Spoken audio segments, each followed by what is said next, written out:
আজকে আমার গাড়িটাকে নিয়ে এসেছি আবার ওই দাদার কাছে।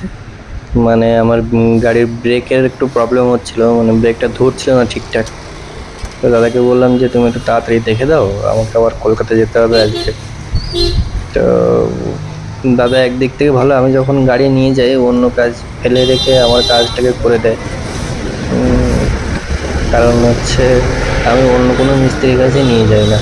মানে যখনই যা প্রবলেম হয় আমি ফোন করে শুনিয়ে নিই যে এই প্রবলেম হচ্ছে, আমি কি গাড়িটাকে নিয়ে আসবো, তোমার টাইম থাকলে বলো, আমি সেই সময় যাব। অনেক সময় তার টাইম থাকে না, অনেক ব্যস্ত থাকে। তো বলে যে তুমি এই টাইমে আসো, ওই টাইমে আসো। তো আমি আজকে ফোন করে বললাম যে আমাকে কলকাতা যেতে হবে, আমার গাড়িটার ব্রেকটা ঠিকঠাক ধরছে না, তুমি একটু দেখে দিলে ভালো হয়। তো বললো ঠিক আছে তুমি নিয়ে আসো, আমি দেখে দিচ্ছি। তারপরে আনার পরে বললাম যে দেখো দুটো ব্রেকই একবার দেখে নাও, একটা শব্দ হচ্ছে ব্রেক করলেই, আর এটা একটা ব্রেক ধরছে না। তো দাদা খুলে টুলে দেখে নিল, দেখে নিয়ে বললো যে সামনের ব্রেকটা খুব একটা প্রবলেম নেই, একটু ব্রেক অয়েল দিয়ে দিতে হবে, আর একটু ঘষে মেজে তেল টেল দিলে একটু টাইট করে দিলে ঠিকঠাক হয়ে যাবে। দেখো এই টাইট টাইট টাইট করে দিচ্ছে ব্রেকটা। দিয়ে এটাতে আপাতত তেমন কোনো কিছু লাগেনি।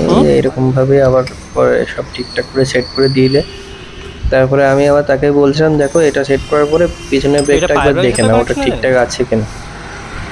তো দাদা বললো ঠিক আছে এটা আগে দেখে নি, তারপরে আমি পিছনের ব্রেকটা দেখে নিচ্ছি। তারপরে পিছনের ব্রেকটা খুলে দেখছিল যে ওটা কি প্রবলেম আছে কি না আছে। তো খুলে দেখলো যে ওটা ভালো নেই, ব্রেকটা মানে নষ্ট হয়ে গেছে ব্রেক শু।